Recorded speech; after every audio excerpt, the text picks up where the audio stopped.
Hello everyone, I am team member of Ensure Consultancy. Today I am going to talk about study visa in Malaysia. तो अगर आपके 50% और above marks हैं और आप IELTS नहीं देना चाहते तो this country is the right option for you and it is a very good option to study abroad. Why you should consider Malaysia? Today we will discuss complete details of Malaysia. इसके अलावा इसके intakes, इसके popular courses, universities में कब apply करना चाहिए और embassy process के बारे में हम बात करेंगे. तो सबसे पहले हम देखेंगे why you should consider Malaysia. दो स्टूडेंट्स जो यूके और यूरोप में जाने जाने का बजट नहीं रखते और उनके मार्क्स भी कम हैं but still if they want international degree, Malaysia universities are worldwide recognized with good ranking and affordable fees for international students as well. यानी कि मलेशिया यूनिवर्सिटीज में ज़्यादातर वो स्टूडेंट्स एडमिशन लेते हैं जिनका बजट लो होता है, जिनके मार्क्स कम होते हैं और जो आइट्स नहीं देना चाहते. जिनके मार्क्स अच्छे होते हैं वो स्टूडेंट जो है बाकी यूनिवर्सिटीज़ में, बाकी कंट्रीज़ की बाकी यूनिवर्सिटीज़ में जो है वो स्कॉलरशिप पे एडमिशन तो ले लेते हैं, लेकिन जिनके मार्क्स कम होते हैं और वो जो है उनका बजट भी लो होता है तो वो स्टूडेंट जो है वो मलेशिया को प्रेफर करते हैं. इनका इन्वायरमेंट जो है, मलेशिया का इन्वायरमेंट जो है वो इस्लामिक है विद फ्रेंडली कल्चर. अगर हम वीज़ा प्रोसेस की बात करें तो मलेशिया का वीज़ा प्रोसेस जो है वो फास्ट है, very simple with no complication. कोई वीज़ा इंटरव्यू नहीं है, यानी कि इसमें आइट्स भी आपको नहीं देना पड़ता और आपका वीज़ा इंटरव्यू भी नहीं होता है. इनटेक्स है बाकी कंट्रीज़ की यूनिवर्सिटीज़ में देखा जाए तो उसके दो इनटेक्स होते हैं.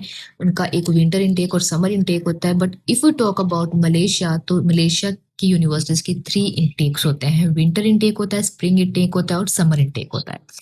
विंटर इनटेक की बात करें तो इसकी एप्लीकेशन चलती है फ्रॉम सितंबर टू दिसंबर. इसके बीच में आपका प्रोसेस हो जाता है एंड यूजुअली जनवरी में क्लासेस स्टार्ट हो जाती हैं. But if you talk about spring intake तो उनका जो प्रोसेस है वो जनवरी टू अप्रैल में होता है और मई में उनकी क्लासेस होती हैं. समर इनटेक में आपका प्रोसेस मई टू अगस्त होगा, लेकिन आपकी जो क्लासेस होंगी वो सितंबर में होंगी. पॉपुलर कोर्सेज की बात करें जो मलेशिया यूनिवर्सिटीज ऑफर यू, इसमें आ जाता है बिजनेस एडमिनिस्ट्रेशन के लिए जा सकते हैं आप, information technology and computer science relative subject के लिए जा सकते हैं. इंजीनियरिंग प्रोग्राम्स आप पढ़ सकते हैं, हॉस्पिटैलिटी एंड टूरिज्म पढ़ सकते हैं, medicine and health science relative subjects आप पढ़ सकते हैं. But keep it in mind कि medical and health science relative subjects जो हैं वो थोड़े से एक्सपेंसिव आपको पड़ जाते हैं as compare to the other subjects. आइट्स की बात करें तो मलेशिया में आपको आइट्स रिक्वायर नहीं होता है. मलेशिया यूनिवर्सिटीज आई वेव करती हैं, यानी कि आपका MOI बेस्ड एडमिशन होता है. मीडियम ऑफ इंस्ट्रक्शन सर्टिफिकेट आपके पास होना चाहिए और आप बगैर आइट्स के वहाँ पे एडमिशन ले सकते हैं. एक्सपेंस की बात करें तो वहाँ पे ट्यूशन फीस जो है वो होगी $3,000 ईयरली, सालाना.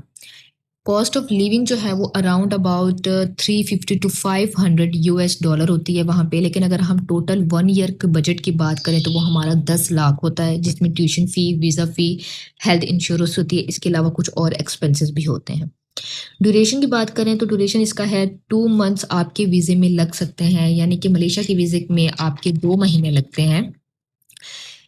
इसके अलावा हम वर्क कंडीशन की बात करें तो as a student part time job is allowed with no limited hour restriction.